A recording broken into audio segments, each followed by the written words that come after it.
जय श्री गणेश दोस्तों। हमारी आज की कहानी का नाम है गरीबी। कहानी अच्छी लगे तो प्लीज चैनल को सब्सक्राइब कर लीजिएगा।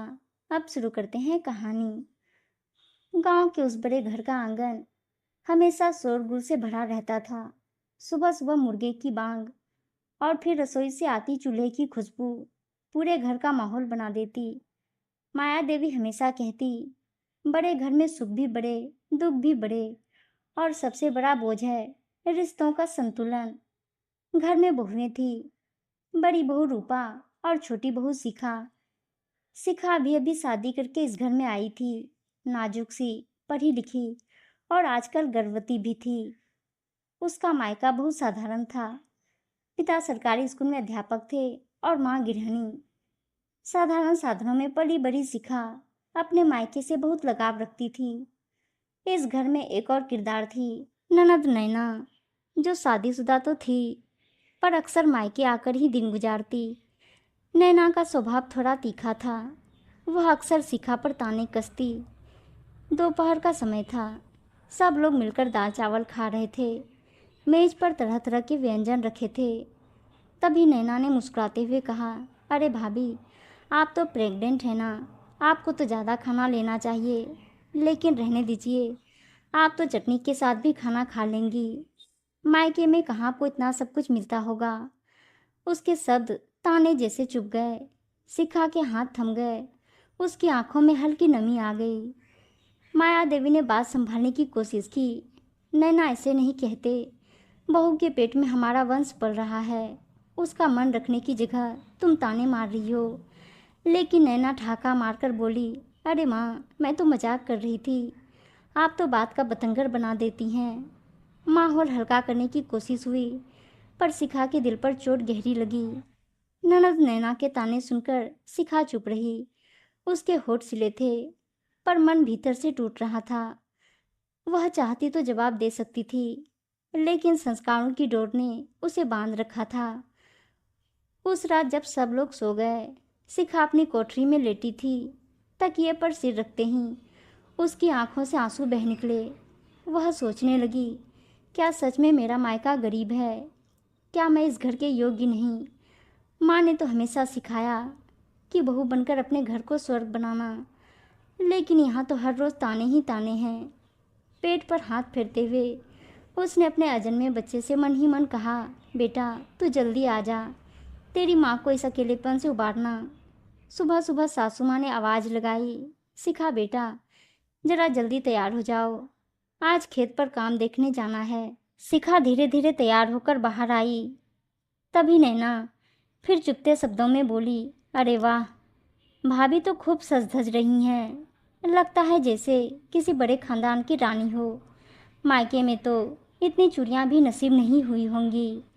माया देवी ने फिर डांट लगाई, बस कर नैना, बहू से मजाक करना अच्छा लगता है, पर रोज ताने सुनाना नहीं। लेकिन नैना की हंसी थमती कहाँ। अरे माँ, मैं तो मजाक में कह रही थी, आप ही तो कहती हैं हंसते हंसते घर का माहौल हल्का रहना चाहिए। शिखा का मन और भी भारी हो गया। वह सोचने लगी, क्या सच में यही मजाक है या यह हमेशा का सच बनने वाला है? उस दिन दोपहर में शिखा आंगन में बैठी थी। अचानक उसे अपने मायके की याद आ गई। वहाँ साधारण रसोई थी, मिट्टी का चूल्हा, लेकिन माँ अपने हाथों से जो भी बना देती उसमें स्नेह की मिठास होती। उसे याद आया कैसे माँ कहती थी, बेटा, बहू बनकर तू जहाँ भी जाएगी वहाँ तुझे अपने धैर्य से सबका दिल जीतना होगा। चाहे ताने मिले या सम्मान, तू चुप रहकर रिश्तों को संभालना। शिखा की आंखें भर आई। उसे लगा जैसे माँ सामने खड़ी कह रही हो, बेटी, सह लो, समय के साथ सब बदल जाएगा। उसी शाम को घर में एक मेहमान आया। यह थे शिखा के पिता, नकुल जी। वे अपनी बेटी का हालचाल पूछने आए थे। जैसे ही उन्होंने आंगन में कदम रखा, नैना ने तीखे शब्द कहे, अरे पापा जी, आप तो कभी आते ही नहीं। लगता है आपके पास इतना समय भी नहीं कि बेटी का हालचाल पूछ सके, या फिर यहाँ आकर आपको असुविधा होती है।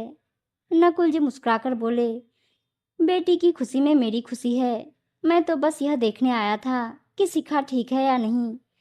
शिखा भागकर पिता के पास आ खड़ी हुई। उसकी आंखें आंसुओं से भर गई, पर उसने पिता से कुछ नहीं कहा। शाम का समय था। आंगन में मिट्टी की खुशबू फैल रही थी। नकुल जी लकड़ी की चारपाई पर बैठे थे। उनकी आंखें बार बार शिखा की तरफ जा रही थी। बेटी को देखकर उन्हें खुशी भी हो रही थी और चिंता भी। शिखा मुस्कुरा रही थी, पर पिता की आंखें सब पढ़ रही थी। बेटी की आंखों के नीचे काले घेरे, चेहरे की थकान और होठों पर दबा हुआ दर्द सब उनकी नजरों से छुपा ना रह सका। नैना बार बार ताने कसते हुए पास से गुजर रही थी। कभी कहती, भाभी तो अब बड़े घर की बहू बन गई है, मायके वालों से क्या उम्मीद करनी। तो कभी कहती, पापा जी आपके घर में तो इतनी सुविधा कहाँ होगी, हमारी भाभी को तो यहाँ ही अच्छा रहना चाहिए। नकुल जी का दिल कांप उठा। उन्हें अपनी हैसियत का एहसास था, पर उन्हें यह भी समझ था कि बेटी को ताने सुनने पड़ रहे हैं। जब पिता चले गए तो शिखा उनके पीछे आंगन तक गई। धीरे से बोली, बाबूजी आप चिंता मत कीजिए, मैं बिल्कुल ठीक हूँ। लेकिन उसकी आंखों से आंसू टपक पड़े। नकुल जी ने बेटी के सिर पर हाथ रखा और कहा, बेटी सुख दुख हर घर में आते हैं, पर तू धैर्य से काम लेना। तेरे पेट में जो बच्चा है वही तेरी सबसे बड़ी ताकत बनेगा। शिखा ने आंसू पोंछ लिए और सिर हिला दिया। नैना के तानों का असर धीरे धीरे घर पर दिखने लगा। बड़ी बहू रूपा भी परेशान रहने लगी। वह अक्सर सोचती, नैना क्यों बार बार शिखा को नीचा दिखाती है, बहन होकर भी तानों से रिश्ते क्यों बिगाड़ रही है। कभी कभी वह समझाने की कोशिश करती, नैना तेरी भाभी प्रेग्नेंट है, उसे खुश रखने की जरूरत है, तू ऐसे ताने मत मारा कर। लेकिन नैना आकर कर कह देती, अरे भाभी मैं तो बस सच कहती हूँ, क्या हुआ अगर मैं बोल देती हूँ कि इनके मायके में सुख सुविधा नहीं है। यह तो सच है, और सच बोलना बुरा है क्या।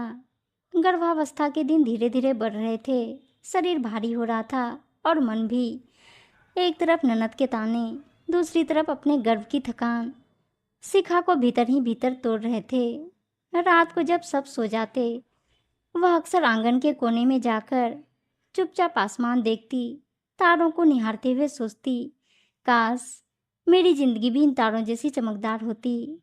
यहाँ तो हर दिन बस तानों का अंधेरा है। एक दिन जब घर में रिश्तेदार आए हुए थे, नैना ने सबके सामने फिर वही ताना मारा, अरे हमारी भाभी तो चटनी से भी खाना खा लेती हैं, मायके में कहाँ इतना सब कुछ मिलता होगा। रिश्तेदारों के सामने शिखा का चेहरा झुक गया। उसे ऐसा लगा जैसे किसी ने उसकी इज्जत को चीर कर रख दिया हो। माया देवी का धैर्य टूट गया। उन्होंने सबके सामने डांट दिया, नैना बस बहुत हो गया, बहन होकर तू बहू को नीचा दिखाती है। अगर फिर ताना मारा तो याद रख, इस घर में तेरी कोई इज्जत नहीं बचेगी। नैना चुप हो गई, पर उसके चेहरे पर गुस्से की लकीरें साफ थी। दिन बीतते बीतते शिखा की गर्भावस्था 7वें महीने में पहुंच गई। अब उसका शरीर थकने लगा था, चलना फिरना मुश्किल हो रहा था, लेकिन घर का काम फिर भी करना पड़ता। एक दिन सुबह सुबह जब वह रसोई में आटा गूंथ रही थी, तभी चक्कर आ गया। वह सहारे से बैठ गई। बड़ी बहू रूपा तुरंत दौड़ी आई, शिखा तू बैठ जा, मैं संभाल लेती हूँ। लेकिन उसी समय नैना आंगन में आ गई। उसने ताना मारते हुए कहा, वाह भाभी, अभी तो बच्चा आया भी नहीं और आप इतने नखरे करने लगी, ये कामकाज भी नहीं कर पाएंगी। सच कहूँ तो मायके से ही ऐसी आदतें लाई होंगी। शिखा के होठ कांप गए।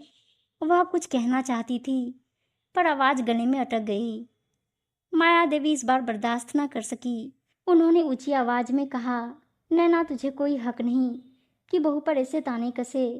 यह गर्भवती है, तू खुद माँ बन चुकी है, फिर भी औरत के दर्द को नहीं समझती। शर्म आनी चाहिए। नैना तिलमिलाकर बोली, माँ आप हमेशा शिखा का पक्ष लेती हैं, मैं तो बस सच कह रही हूँ। अगर ये मायके से कुछ लेकर आती तो यहाँ इतनी मुश्किलें ना होती। सास के चेहरे पर गुस्से की लकीरें और गहरी हो गई। चुप रहे नैना, मायके से बहू सामान नहीं संस्कार लेकर आती है, और शिखा ने इस घर को अपनाया है, यह हमारे लिए काफी है। उस रात शिखा अकेले आंगन में बैठी थी। पेट पर हाथ फेरते हुए उसने सोचा, क्या मेरे बच्चे को भी ये ताने सुनने पड़ेंगे? क्या मेरे लाल को भी उसकी नानी नाना के घर की गरीबी का ताना मिलेगा? उसकी आंखें आंसुओं से भीग गई। लेकिन उसी समय भीतर से एक नई ताकत जागी। उसने मन ही मन ठान लिया, मैं अपने बच्चे को कभी तानों का शिकार नहीं बनने दूंगी। मैं उसे ऐसा जीवन दूंगी कि कोई उसके मायके की गरीबी का एहसास न दिला सके। कुछ दिन बाद गांव में एक सामाजिक कार्यक्रम था। घर के सब लोग वहां गए। वहां रिश्तेदार और गांव के लोग जमा थे। इसी बीच किसी ने शिखा की तारीफ की। बहू तो बहुत सीधी और संस्कारी है, यह घर की इज्जत है। तभी नैना हंसते हुए बोली, हाँ हो, संस्कारी तो है ही, पर इसके मायके में कहाँ इज्जत है? वहां तो दाल चावल और चटनी में गुजारा चलता है। सब लोग एक पल के लिए चुप हो गए।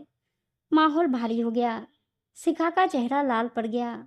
उसकी आंखों में आंसू थे। माया देवी उठ खड़ी हुई। उन्होंने सबके सामने कहा, आज के बाद अगर मेरी बेटी नैना ने बहू को उसके मायके के नाम पर ताना मारा तो मुझसे बुरा कोई ना होगा। बहू इस घर की लक्ष्मी है। उसका मायका चाहे जैसा भी हो, लेकिन इस घर में उसकी इज्जत सबसे ऊपर है। सभी लोग दंग रह गए। नैना का चेहरा उतर गया। वह चुपचाप बैठ गई। दिन बीतते बीतते शिखा की गर्भावस्था 9वें महीने में पहुंच गई। अब हर कोई सावधान था कि किसी भी समय बच्चा हो सकता है। माया देवी शिखा का खास ध्यान रखती, लेकिन नैना का रवैया पहले जैसा ही था। कभी कह देती, भाभी आप तो अब कुछ काम ही नहीं करती, बस रानी बनकर बैठी रहती हैं। तो कभी बोल पड़ती, मायके में होती तो इतनी देखभाल कौन करता। शिखा चुप रहती। वह समझ चुकी थी कि नैना की जुबान कभी नहीं बदलेगी। एक रात अचानक शिखा को तेज प्रसव पीड़ा हुई। घर में अफरा तफरी मच गई। माया देवी ने तुरंत गांव की दाई को बुलाया। माया देवी और बड़ी बहू रूपा मिलकर व्यवस्था में लग गई। नैना भी आंगन में खड़ी थी, पर उसका चेहरा हड़बड़ाया हुआ था। वह धीरे से बोली, माँ, कहीं कुछ गड़बड़ ना हो जाए। हमारे खानदान की इज्जत दांव पर है। सास ने तीखे स्वर में कहा, इज्जत तानों से नहीं, बहू की सलामती से बसती है। अब अगर मदद करनी है तो चुपचाप दाई के लिए पानी गर्म कर। रात भर शिखा दर्द से कहारती रही। सबकी सांसें अटकी हुई थी। गांव की दाई ने कहा, बच्चा थोड़ा मुश्किल में है, पर धैर्य रखो, सब ठीक होगा। आखिरकार सुबह होते होते घर में नन्ही सी किलकारी गूंज उठी। शिखा ने एक बेटे को जन्म दिया। पूरा घर खुशी से झूम उठा। माया देवी की आंखों से आंसू बह निकले। बहू, तूने मेरे घर को रोशन कर दिया। बड़ी बहू रूपा भी मुस्कुराई और बोली, देखो बच्चा कितना प्यारा है। नैना बच्चे को देख रही थी। उसके होठ तो मुस्कुराने की कोशिश कर रहे थे, पर आंखों में अजीब सा भाव था। शायद उसे अपने तानों की याद आ रही थी। शायद उसके दिल में अपराध बोध था कि जिस बहू को वह रोज चुपते शब्द सुनाती रही, वही बहू आज इस घर की शान बन गई। बच्चे को गोद में लेते हुए माया देवी ने सबके सामने कहा, आज से इस बच्चे के सामने कभी किसी ने शिखा के मायके को लेकर ताना मारा तो यह मत समझना कि मैं चुप बैठूंगी। बहू इस घर की इज्जत है और उसका मायका भी हमारा अपना है। सभी लोग सिर झुकाए खड़े रहे। शिखा की आंखों से आंसू बह निकले, लेकिन इस बार ये आंसू दुख के नहीं, खुशी के थे। रात को जब सब सो गए, शिखा अपने बच्चे को गोद में लिए बैठी थी। उसने धीमे स्वर में कहा, बेटा तू मेरी ताकत है। तेरे लिए मैं हर ताना सहूंगी, लेकिन तुझे कभी किसी ताने का सामना नहीं करना पड़ेगा। मैं तुझे ऐसा इंसान बनाऊंगी कि लोग तेरे संस्कारों की मिसाल देंगे। उसकी आंखों में दृढ़ निश्चय था। बच्चे के जन्म के बाद घर का माहौल बदलने लगा। आंगन में अब हर सुबह उस नन्हे की किलकारी गूंजती। शिखा की थकान, उसकी तकलीफें सब जैसे मिटने लगी। माया देवी हर किसी से कहती, इस घर में अब लक्ष्मी आ गई है। बहू ने हमें सबसे बड़ा सुख दिया है। नैना जब भी बच्चे को देखती, उसका दिल अजीब सी गलानी से भर जाता। वह सोचती, काश ये बच्चा मेरा ही हो। पर फिर भी मैंने कितनी बार इस भाभी को मायके की गरीबी का ताना मारा, लेकिन यह औरत चुप रही। और आज इसने मेरे भाई के घर को जीवन दान दिया। एक दिन वह बच्चे को गोद में लेकर आंसू बहाने लगी। शिखा ने हैरानी से पूछा, ननद जी, आप रो क्यों रही हैं? नैना बोली, भाभी मैं बहुत बुरी हूँ।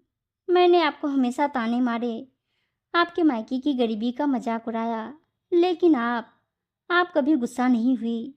आज मुझे लग रहा है कि आप मुझसे बड़ी हैं। मैं छोटी साबित हो गई। शिखा ने हल्की मुस्कान के साथ कहा, ननद जी, रिश्ते तानों से नहीं टूटते। अगर धैर्य से निभाए जाएं तो और मजबूत हो जाते हैं। आपने जो कहा मैंने उसे अपने मन पर नहीं लिया, क्योंकि मुझे माँ ने सिखाया था रिश्ते बनाए रखने के लिए चुप रहना भी जरूरी है। नैना फुट फुट कर रो पड़ी। उसने शिखा के पांव छू लिए। भाभी मुझे माफ कर दो। शिखा ने तुरंत उसे गले लगा लिया। माफी कैसी, अब सब भूल जाइए। दिन बीतते गए। बच्चे के साथ साथ घर में भी खुशियां लौट आई। नैना बदल चुकी थी। वह शिखा का हर काम संभालने लगी। जब कोई रिश्तेदार शिखा के मायके की बात छेड़ता तो सबसे पहले नैना ही बोल पड़ती।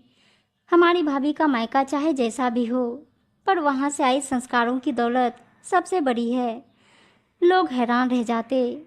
माया देवी गर्व से मुस्कुराती, देखा समय कैसे इंसान को बदल देता है। कुछ महीनों बाद जब शिखा का बेटा नामकरण संस्कार के लिए सबके सामने आया तो पूरे गांव के लोग जमा हुए। शिखा ने बेटे को गोद में लिया और बोली, इसका नाम आरव होगा। इसका मतलब है शांत और गहरी सोच वाला। मैं चाहती हूँ मेरा बेटा भी जीवन में तानों से ऊपर उठकर रिश्तों को बचाने वाला बने। सभी लोग ताली बजाकर बोले, बहुत सुंदर नाम है। उम्मीद है दोस्तों कहानी अच्छी लगी होगी, और अच्छी अच्छी कहानियाँ सुनने के लिए चैनल को सब्सक्राइब और वीडियो को लाइक शेयर जरूर कर दीजिएगा। धन्यवाद दोस्तों।